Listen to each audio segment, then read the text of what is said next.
Chuck Diaz back for I guess it's going to be the final segment. I'm holding up a copy of A Charter of Negative Liberties, Defining the Bill of Rights, and other commentary, so that the people, when I ever get them on SUAnews.com, by the way, that's my website, www.suanews.com.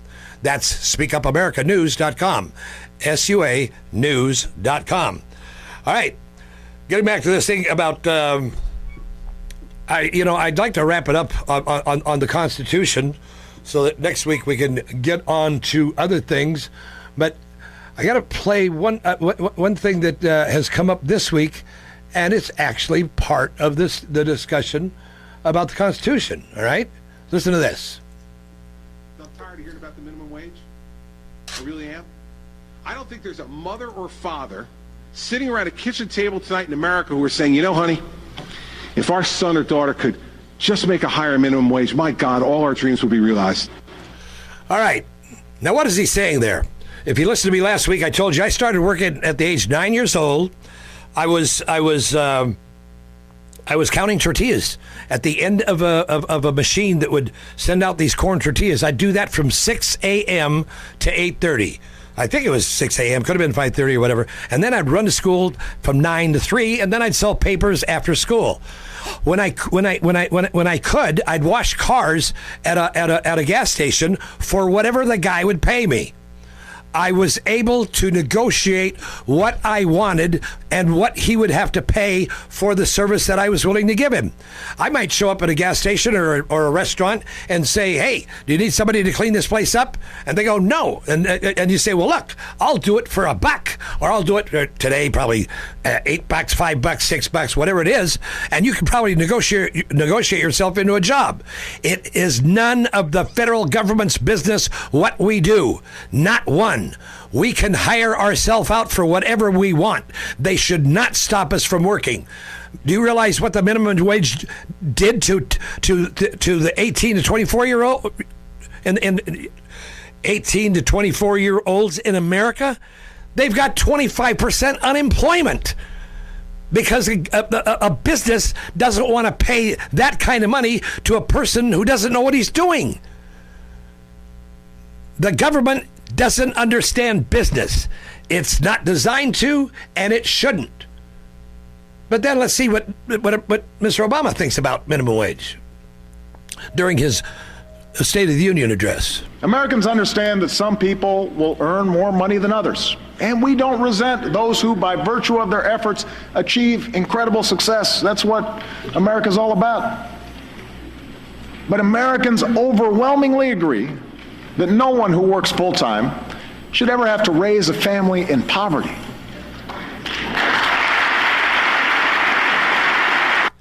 All right. He doesn't want it. He doesn't want anybody to be raised in poverty. Let me see. Let me look that up in the Constitution. Poverty. You know what? It's not in the Constitution. Oh, government making sure that we don't live in poverty. No, not in the Constitution. Now, you know, you might think, you might start saying, well, you know what? Maybe I don't like the Constitution, but because it doesn't give us all this help. Well, then you've been totally compromised, and I don't know what I can do for you, because every time the federal government does something for you, you're going to have to give up something. We're going to give up our rights for this, our rights for that. Before you know it, we're going to have to strap ourselves in a car. Before you know it, we're going to have to wear helmets when we ride a bicycle. I mean, my God, what happened to the grit of this country? What happened to the grit that made this country the greatest country in the world?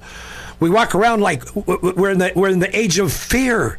Holy cow, we're so afraid of everything. We can't, and we want to blame ourselves for everything. It's incredible. You know, absolutely. You know what? It just blows me away how completely out of touch we are with reality. We have to be... Uh-oh. What was that? This must be our segment. Our segment on global warming. Global warming caused by human beings. We're going to destroy the planet. And the UN's IPCC, Interplanetary Climate Change Commission, or whatever it's called, Intercontinental, a bunch of socialists that are gathered in the UN, they don't belong anywhere. They don't belong using our money for anything, but they got you believing that we're heating up the world. Listen to old Al Gore. He said this in 2006. We are what is wrong. We're wrong. And we must make it right.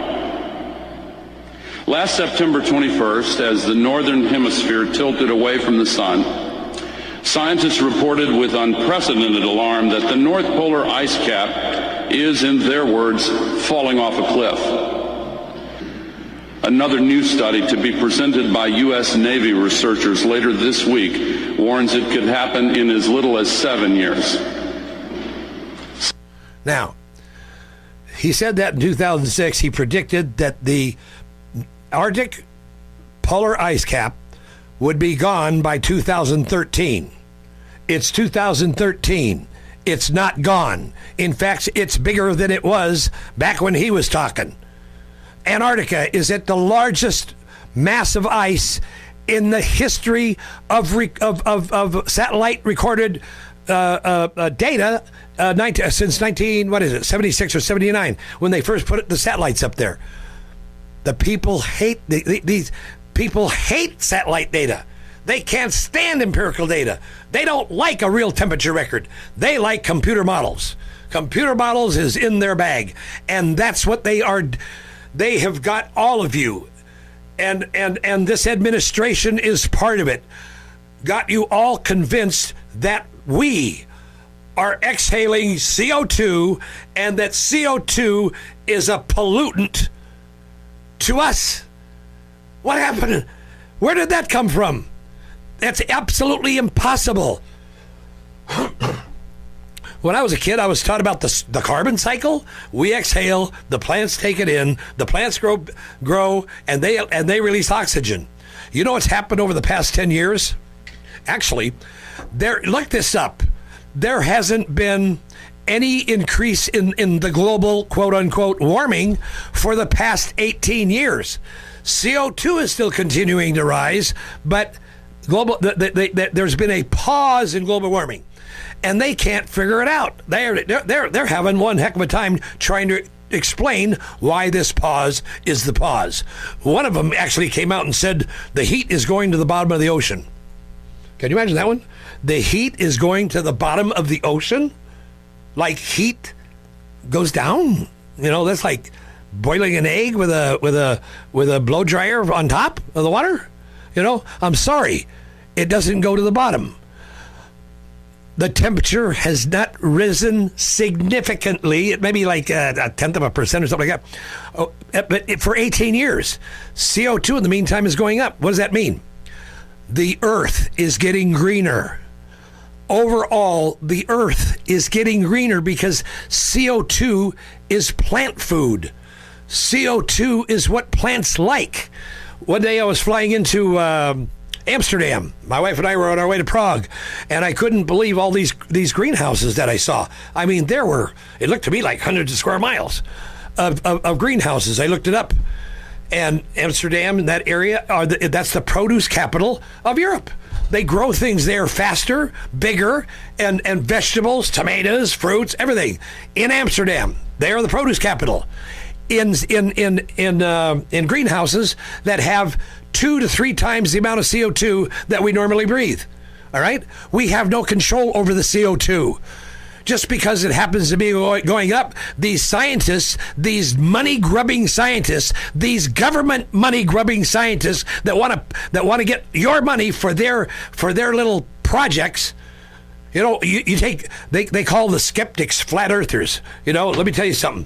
The skeptics are the only ones that are trying to tell you something, and they're not getting a dime out of it. Whenever a university professor or a government scientist finally sees the light and comes out and says something about it, they get canned. They get their funding cut off. And we're talking about a lot of funding. they can't allow the global warming hoax to be debunked because it's a $1 billion a year industry. It's a multi-billion-dollar a year industry. When a guy like Al Gore can go from the Senate and then make $120 million a year going around like a snake oil salesman selling global warming to you, what do you think it is? You know, the old saying, follow the money. Well, right now, the money goes to the government-paid, government-funded scientists by the UN-paid and the UN-funded scientists. We don't need to worry about CO2 in the air. We need to get rid of the UN. It's just, here again, where in the world in the Constitution does it say that the president or the federal government has anything to say about CO2 in the air? Now, there's some of you out there who say, well, Chuck, don't you believe that there should be clean air? Of course I do, but you can do it at the state level. Then they're going to say, yeah, but it blows from this state to that state. Baloney. When the oil spill happened, the BP oil spill, did you hear them saying, oh my God, this thing is going to be, for 20 years, the coastline of Florida is going to be wiped out. My God, the oil disappeared one day. One day they went out there, they said, where'd it go? During World War II, how many freighters and tankers were sunk? Oh, like thousands. Where'd all that oil go? These people point out a microcosm of something and then make you believe that it's controlling the world. It's not. Okay, so here comes the music. There's Shorty Rogers and the Giants, and actually the Lighthouse All-Stars in the background, which means that we've come to another end of another College of Constitutional Knowledge. Speak Up America. Get a hold of me. Email me at editor@suanews.com. Editor@suanews.com. Chuck Diaz. Intelligent Talk 24/7. AM 1030.